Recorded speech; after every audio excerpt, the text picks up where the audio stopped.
Good morning, everyone. I'm going to do this in English, mainly because we are in the United States and many of the values that we carry in Latin America come from this country, at least in the formation of the initial revolution that took place in this country and how it influenced the organization of Latin America. I'd like to thank the Interamerican Institute for Democracy for accepting me, for the invitation. I'm very happy to be here. I'm very happy also to be and to know the city of Coral Gables. Thank you very much for providing this session. And we'd like to have a few words here with you regarding what I think is one of the key issues of going forward in Latin America. And the issue is understanding the problems that affect us all. And Brazil is probably one of the examples of these problems that are recurring problems in our political organization as well as our economic choices that we make going forward. Just to go back in time, in 1984, when my parents were visiting China with a group of businessmen from the United States and Canada and others from Latin America. And at that point in time, China was liberalizing its economy. In 1978, they put forth their 50-year plan where they decided to give private property a chance. They decided to give free market economics a chance in 1978. So this is a few years after the liberalization or the option of China to liberalize its economy.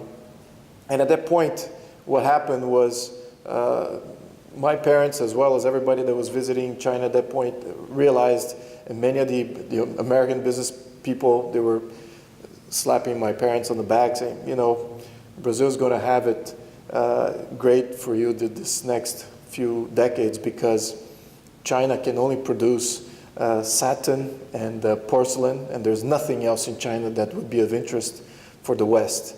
This is 1984, and then already in the mid-90s, we were feeling the mistake of that argument and how we missed the boat entirely as a country. And why was that taking place? And later on in our evolution, not knowingly that the 90s were the lost decade for Brazilian, within the Brazilian history books, we didn't change much from that scenario. We didn't learn much from that experience of losing the boat and missing the boat on that front. Later on, banks and successive analysts saying, you know, the policies that are being chosen and going forward as an economic policy will not bring forth to sustainable growth. It will fail eventually, especially the populist policies of paternalistic policies that come with the socialist agenda. So at that point, and especially the culmination of these populist policies in 2014, I found myself as a small business person coming from an environment of large companies, having worked with large companies, and then decided to launch my own business in Brazil, and realized that I was spending too much money on my accountants and lawyers, and was not spending much money in investing in the business. And I realizing that accounting and lawyers were being so relevant for maintaining my business afloat because there were regulations changing every day, at least 3 or 4 different new tax laws being passed or changes taking place. So I couldn't keep up as a small business person. With that, I needed a good lawyer, needed a good accountant, and said, how many small businesses in Brazil can afford this type of counsel? Very few. So I realized that Brazil is not organized for the small and business entrepreneurs. They're not organized for people that want to get out of being an employee and becoming an entrepreneur. And then that was creating a bit of a revolt in on my political thought, and I started going back to the books and addressing Brazil as a problem and Brazil as an exercise, as if I was not a Brazilian, and trying to determine what was really the problem of Brazil. And of course, the main narrative that you see in Brazil, and I think probably in Latin America, because this is a socialist, a progressive narrative, is that Brazilians are intrinsically wrong. We are morally wrong. We have no virtue. We are corrupt as a population. We have no ways of organizing ourselves because we are fond of the Brazilian jeitinho, the way that Brazilians act regarding laws and structures, and we don't obey, and we're not for any type of serious institution because we try to always bypass or corrupt these institutions and delegitimize all these institutions that come forth. So that is our way, that is our culture, that is our being, and that's not going to change. So with that premise, the implications are we need a big state. We need bureaucrats and we need politicians to tell us, beasts, how to react, how to organize ourselves. We need a big state commanding everything. So that is the biggest premise. And then in doing my analysis of Brazil, I realized that that premise is wrong. That's not truly true. Brazilians, when they travel abroad, they obey the laws. Brazilians, when they migrate and become citizens of other countries, they are law-abiding citizens, as well as every other Latin American person and citizen that becomes a citizen of the United States or any country in the United States. So there's something else here working. There's something else. It's not the cultural argument that is at play in Latin America. That is not the idea. The idea here is that we were organized not in the same way that the other countries that achieved a higher and a more compelling society are organized. We are organized differently. We have constitutions that validate the social state. Most of our Latin American countries. We have constitutions that validate political power in the hands of the few and not in the hands of the people. The political experience is in the hands of the bureaucrats and the politicians that get reelected. It's not in the hands of the political activists in society. So society is not learning politics because it's not their power.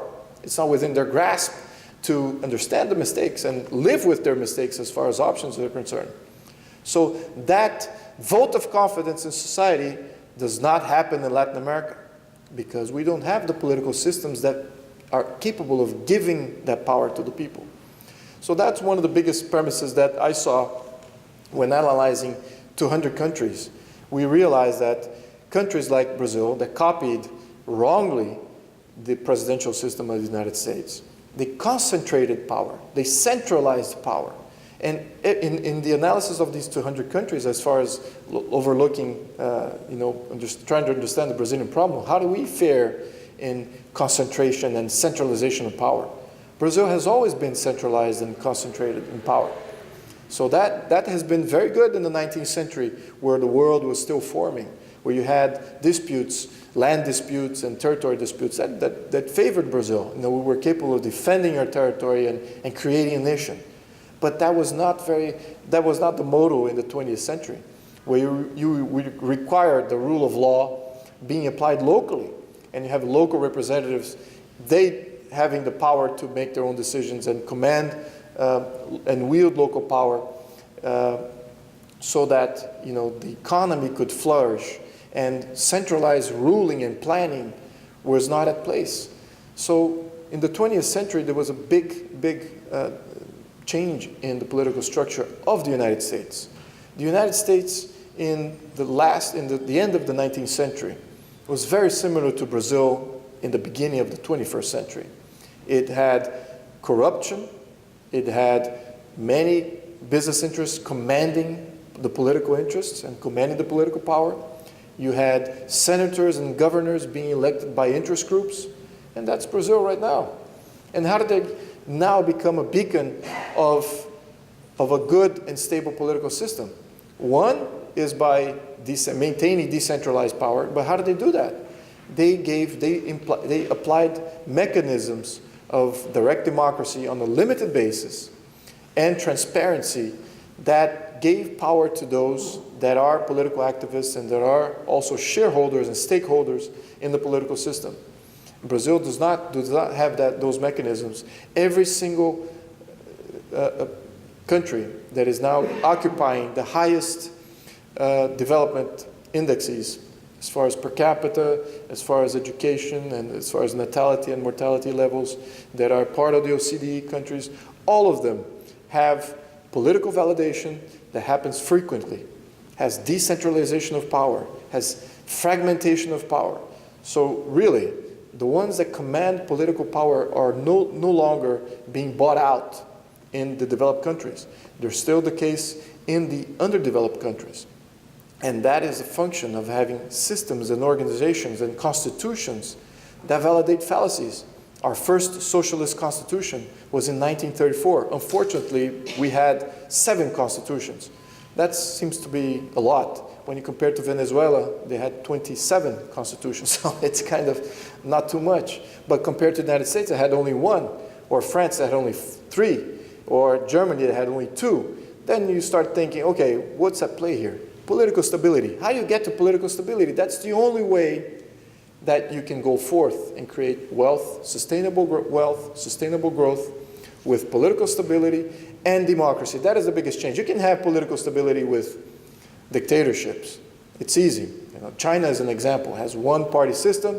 They're not going to change much over the next 20, 30 years. They're not going to have a competitive political system. But how do you have political stability if you have a competitive political system? That is the goal that I think we in Latin America, especially us in Brazil, need to put forth. Because right now we have a competitive political system and a very unstable political system as a result of the power that we give and concentrate.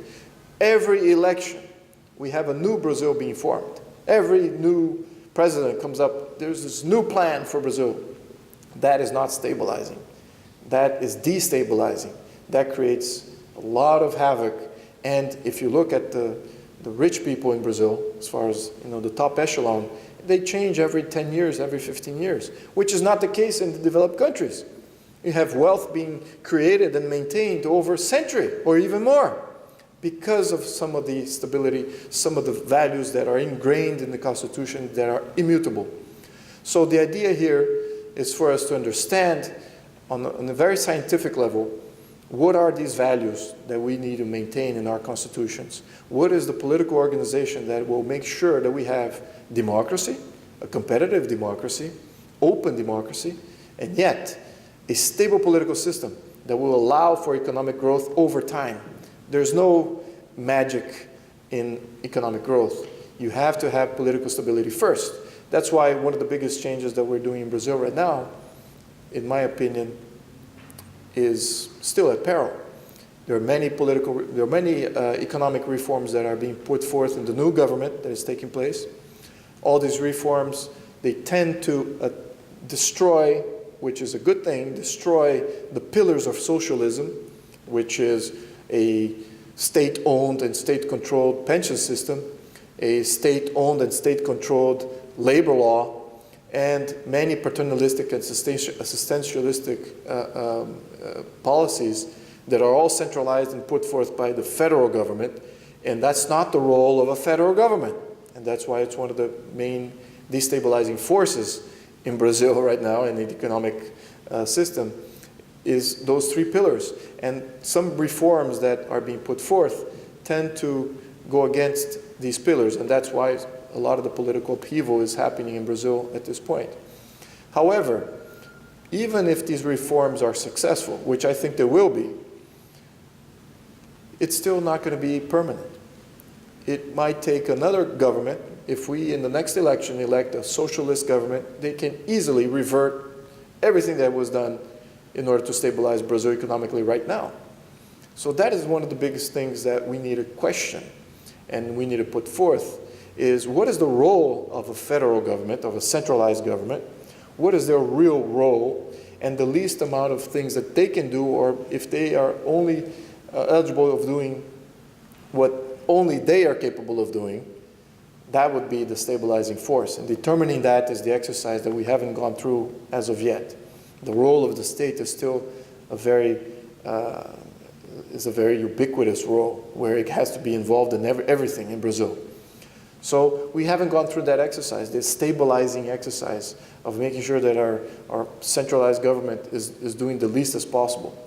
And since we're not going through that exercise, we still have a mission here in order to debate this and see which countries, and Brazil being also the beacon, which countries would qualify for that type of analysis as well. Because I wager that every single Latin American country, because they follow the same presidential system, concentrating the executive power, having a very strong executive, we will not be able to stabilize the region. We will not be able to give sustainable growth if we do not understand the impact of having a very flawed political system as a basis.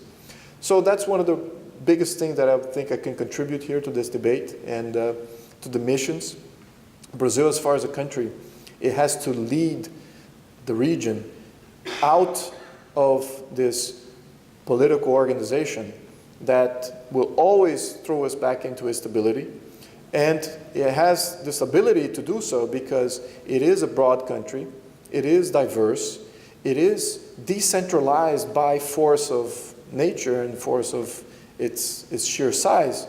So you have competitive political forces in Brazil that save us from becoming a totalitarian, centralized country. The other countries that are in the region, especially the smaller ones, they do not have this luxury. They are centralized by nature. They have one big city dominating the political spectrum. They command from only one parliament. In Brazil, we have 27 parliaments. So there's less of a political debate going on as far as regionality and diversity is concerned, and there's less competition being put forth by the political system. So in that aspect, these are smaller countries, they have less to contribute on maybe this debate, but I think Brazil can lead this way because that's exactly what's happening in Brazil right now. All the fight that was happening for corruption, against corruption, came from the fact that the judicial system is fragmented, is independent, and not only it's independent, so there's fragmentation of power, but it's decentralized. So remember, it was Juiz Sérgio Moro was from the state of Paraná, so it's already a decentralized organization of a fragmented power, and they worked independently. So that's what's saving Brazil and the country right now. So see the benefit of having powers competing for each other in full transparency. That is what we need to focus on. That's how we need to proceed, and that's how we need to evolve.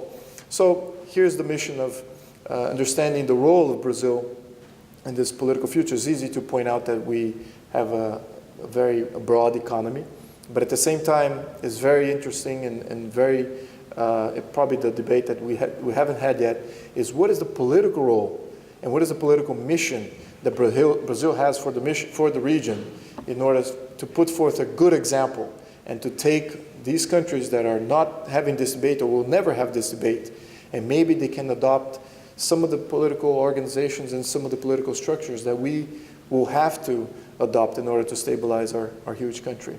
So that's the relevance that I see here is beyond the economic side. There is a political side as well as a social side, which is an inclusion. Brazil is not a xenophobic, has never been a xenophobic country. It's very inclusive as a country, yet it has to understand that it has a sovereignty and has citizenship that needs to be valued, and that is one of the key issues. How do you maintain sovereignty of these individual countries and maintain and validate and make sure that all the citizenships of these individual countries are also validated as much as we Brazilians would like to validate ours and put ourselves in the best light possible.